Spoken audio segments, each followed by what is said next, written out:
आदर्श शिकवण देऊन जीवन जगायला प्रेरित करणारं व्यक्तित्व म्हणजे प्रभू दामोदर. अशा या प्रभू दामोदरांच्या या पुण्य पावन मंदिरामध्ये आपण एकत्र आलो तेव्हा पहिल्यांदा मी या संस्थांच्या वतीने सर्वांचं मनपूर्वक स्वागत करतो.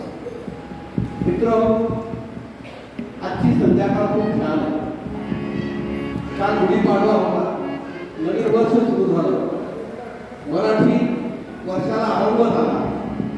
वसंताची सुंदर अशी पालवी, सुंदर असा विचार घेऊन कधी सकाळ आज उघडली आणि आज आपण या ठिकाणी ती रामकथा ऐकण्यासाठी एकत्र आहोत. त्या संस्थांच्या वतीनं आज या 7 दिवसाचं नियोजन केलेलं आहे. त्यामध्ये प्राध्यापक तपन कुमार मिश्रा हे श्री रामचरित मानस आधारित ती रामकथा या ठिकाणी सांगणार आहे. तेव्हा मी पहिल्यांदा संस्थांच्या वतीनं त्यांचं या ठिकाणी हार्दिक स्वागत करतो. या संस्थांचे अध्यक्ष आणि एक सामाजिक जाणीव असलेलं व्यक्तिमत्व म्हणजे व्यंकटराव भंडारवा यांना विनंती करतो की त्यांनी प्राध्यापक तपन कुमार मिश्रा यांचा या ठिकाणी शॉल, श्रीफळ आणि पुष्पगुच्छ देऊन सत्कार करा. मित्र, प्रभू रामचंद्राचं जीवन जर आपण अभ्यासायला लागलो तर बऱ्याच गोष्टी आजच्या या विज्ञान युगामध्ये आपल्याला विश्वासपूर्वक पाऊल टाकण्यासाठी महत्वाच्या करतात. त्यांचा आचार असेल, त्यांचा विचार असेल, त्यांचा विहार असेल, त्याची शिकवण असेल, त्यांचा संस्कार असेल, आदर्शवत जीवन कसं जगावं, त्यागमयता कशी असावी, समर्पण कसं असावं, शौर्य कसं असावं, त्याचा सगळ्यात विचार जर कोण असेल प्रभू रामचंद्राचं जीवन आहे. अशा या प्रभू रामचंद्राच्या एकूणच विचाराचा आधार घेऊन आज आपण जीवन जगतोय. त्या कथेमध्ये आपल्याला सगळं ऐकायचंच आहे. त्यानंतर तपन कुमार मिश्रा यांच्या सुविद्य पत्नी आणि यामध्ये त्यांना अतिशय महत्वाची साथ देणाऱ्या मधुमती तपन कुमार मिश्रा यांचं स्वागत करण्यासाठी मी नगरपालिकेच्या नगरसेविका प्रीती धीरज नेमांडेवार यांना या ठिकाणी पाचारण करतो. त्यांनी मिश्रा सरांचा जो आधार आमच्या वहिनी त्यांचा या ठिकाणी सन्मान करावा.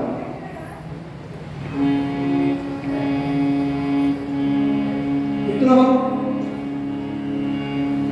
केवळ 79 दिवसाचा प्रवास संपलाय. सेवानिवृत्ती होती. 31 डिसेंबरला मिश्रा सर सेवानिवृत्त झाले आणि आज 20 मार्च सुरुवातीचा आरंभ केलेलं बाकीचा सत्यवर उतरलं.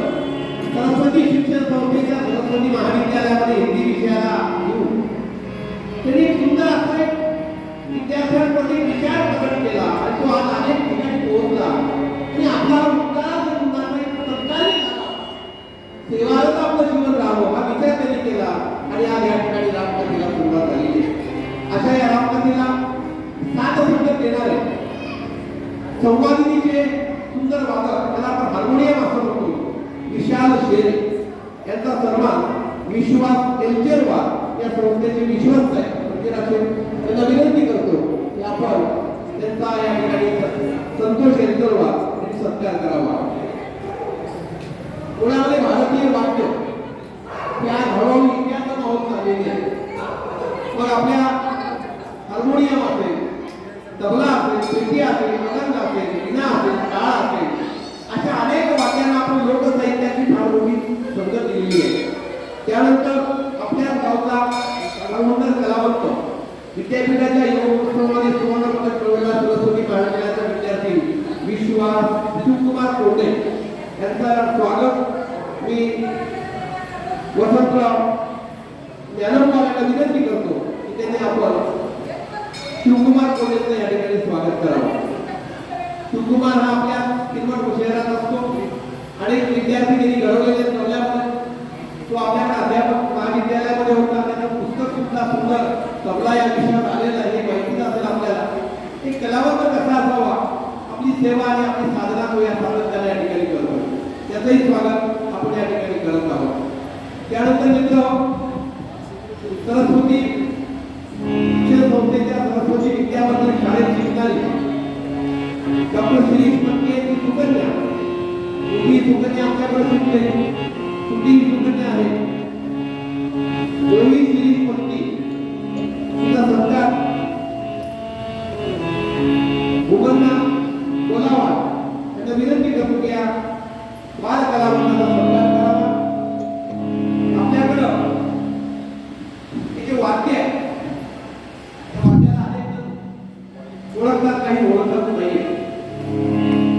आपल्याकडे वसंतराव शिरभाते नावाचे गुरुजी होते बोधडीला. त्यांचा मुलगा अतिशय प्रसिद्ध आहे, त्यांची नात सुद्धा त्या वाद्यामध्ये पुढे आलेली आहे. त्याला वायलिन म्हणतो आपण. सुभाष भट्टावर मिश्रा सरांचं स्वागत करतो.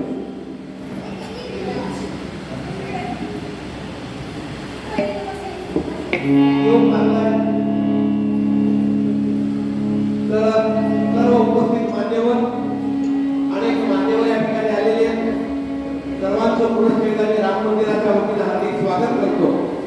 आणि माझे सहकारी प्राध्यापक कपल कुमार प्रफुल्ल कुमार मिश्रा यांना मी विनंती करतो की आपण एका नवा विषय, नवा आचार, नवी धारणा, नवी दिशा घेऊन आज रामकथेला अर्पण करत आहात. हीच रामकथा याच मंदिरामध्ये 100वे पुष्प व्हावं, मी अशी अपेक्षा व्यक्त करतो आणि या ठिकाणी थांबतो. प्रभू रामचंद्र